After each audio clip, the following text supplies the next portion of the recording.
অনেক বেলা হয়ে গেছে, আর কত কাজ করবে। খাবে না বাবা? হ্যাঁ রে মা, হ্যাঁ, খেতে তো হবে। না খেয়ে কি আর কাজ করা যায়? এই তো, এই কাঠ কাটা হয়ে গেছে। এখন খেয়ে দে, আবার জঙ্গলের ভেতরে কাঠ কাটতে যাব। ঠিক আছে, তাহলে আর দেরি করো না, ভেতরে এসে খেয়ে নাও। হ্যাঁ হ্যাঁ, আসছি। তুই ভেতরে গিয়ে সব বেড়ে রাখ, আমি এখনই আসছি।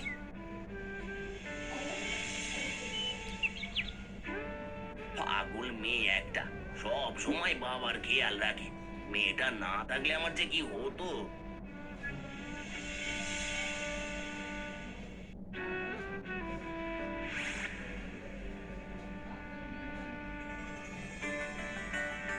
এই দে মাতে, এই তাড়াতাড়ি কটা খেতে দে। খেয়ে দে, এখনই আবার কাঠ কাটতে যেতে হবে। খেতে বসেও তো তাড়াহুড়ো করছো কেন? খাওয়াটা তো আস্তে ধীরেও খেতে পারো। আস্তে ধীরে গেলে চলবে না। আর দিন থাকতে আবার কাঠ কেটে ঘরে ফিরতে হবে। তা না হলে জঙ্গলের হিংস্র পশু রাতে একা পেলে কি আর আস্ত রাখবে? বুঝতে পেরেছি, প্রতিদিন ওই একই কথা। খাও তো এবার।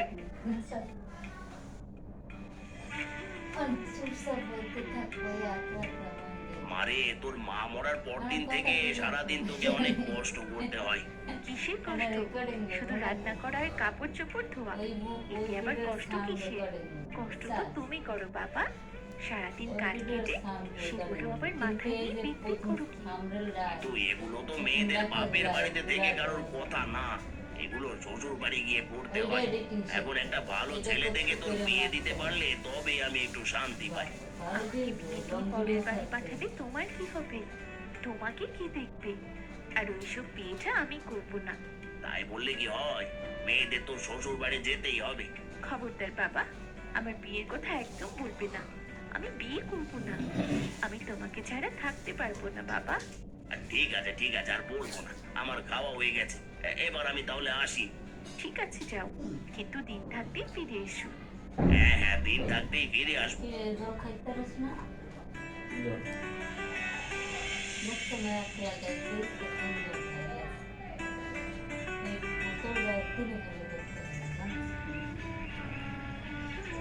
খাবি সকাল একদিনে 5 লিটার জল খাই আমি। তুই কি মাথা নষ্ট? মুখ খাইলি 10 মিনিট মুখ করছি না, এই হয়তো জল খাসি। আগস না হয়ে গেছে বাপনা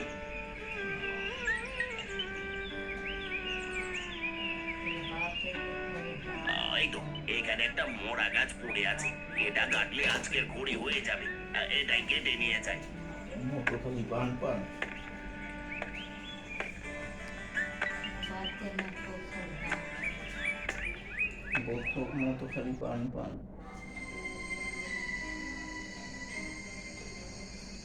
আজ কাট কাটতে কাটতে কখন যে বেলা ডুবে গেছে বুঝতেই পারিনি। এদিকে চারপাশে শুধু হিংস্র প্রাণীদের ডাক শোনা যাচ্ছে।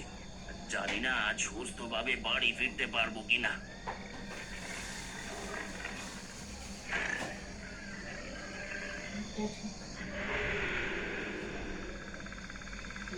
ওরে বাবা, এই তো বাঘ।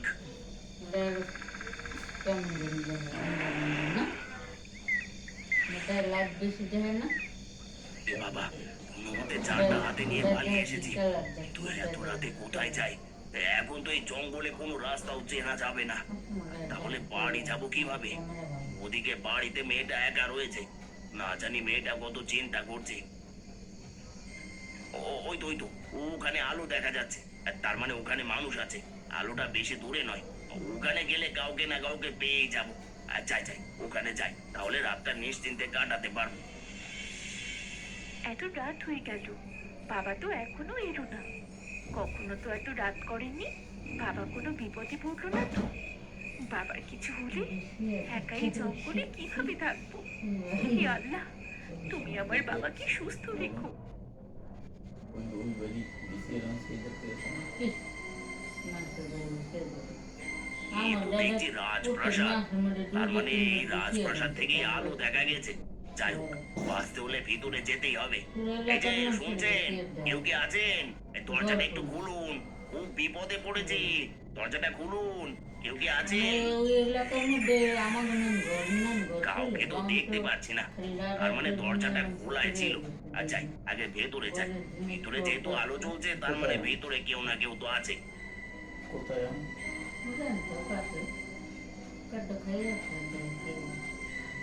গেছি খেলতে করে খাইয়ে কইছি কোথায় এ বাড়ি না এ তো দেখছি পরিত্যক্ত রাজমহল, তার মানে এখানে কোনো রাজা থাকে না, শুধু এই সাধু বাবা থাকে। শুধু আমি এখানে থাকি, কিন্তু তুই এখানে এসেছিস কেন? বাবা, আমি এক গরিব কাঠুরিয়া, বনে কাঠ কাটতে কাটতে রাত হয়ে গেছিল, রাস্তায় বাঘের তার আগে এখানে একটু আশ্রয়ের জন্য এসেছি। ঠিক আছে, তুই এখানে থাকতে পারিস, কিন্তু একটা শর্ত আছে। কি শর্ত বাবা? কাল বাড়িতে গিয়ে প্রথমে যা দেখবি সেটা আমাকে দিয়ে যাবি, মনে রাখবি সেটা আমার। আমার বাড়িতে গিয়ে আর কি দেখবো? হয়তো আমার ভাঙা কুড়ে ঘর, আর না হয়তো পড়ে থাকা পাথর। এটা সাধু বাবা নিলে নেবে। ঠিক আছে সাধু বাবা, আমি আপনার শর্তে রাজি, আর তবু আজকের রাতটা আমাকে এখানে থাকতে দিন। ঠিক আছে, ভেতরে চল, তোর থাকা খাওয়ার ব্যবস্থা করছি।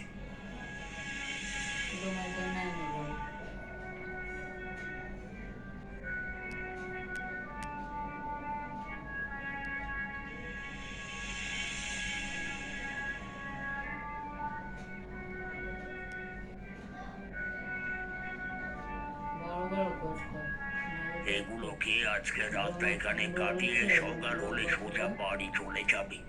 কাল বাড়িতে গিয়ে প্রথমে যা দেখবি সেটাই আমাকে দিয়ে যাবে, তা না হলে সেই জিনিস অভিশপ্ত হয়ে যাবে। ঠিক আছে সাধু বাবা।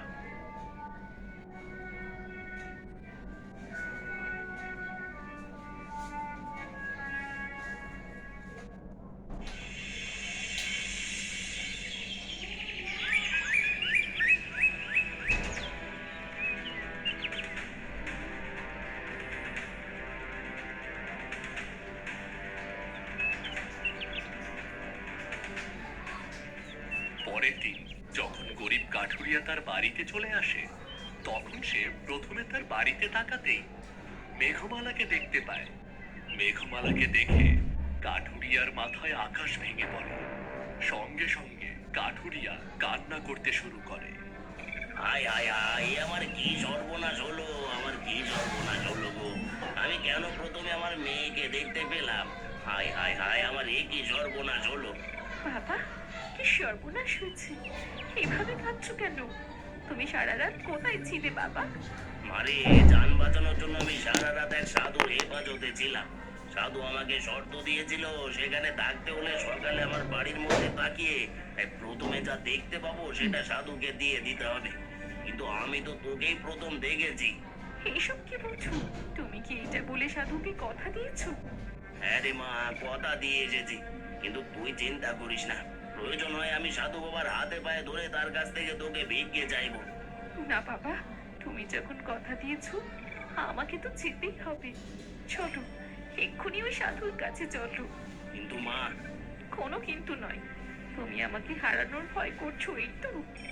তিনি যদি সত্যিকারের সাধু হয়ে থাকে তাহলে সে কোনো দিন আমার ক্ষতি করবে না।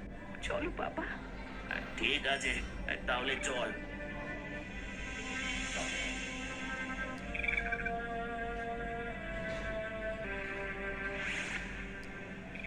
এসেছিস তাহলে?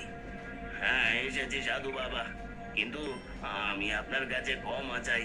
আপনি বলেছিলেন আমার বাড়িতে গিয়ে প্রথমে চোখের সামনে যা দেখতে পাবো সেটা আপনাকে দিয়ে দিতে হবে, কিন্তু আমি প্রথমে আমার মেয়েকে দেখতে পেয়েছি, আর আমার একমাত্র মেয়েকে আমি দিতে চাই না। আপনি আমায় ক্ষমা করুন। তা বললে তো হবে না, তুই আমাকে কথা দিয়েছিস, এখন যদি কথা না রাখিস তাহলে তোর বড় ক্ষতি হয়ে যাবে। তুই তোর মেয়েকে একেবারে চিরতরের জন্য হারিয়ে ফেলবি। না সাধু বাবা, না। আমার বাবা যখন আপনাকে কথা দিয়েছে তাই আমি তার কথা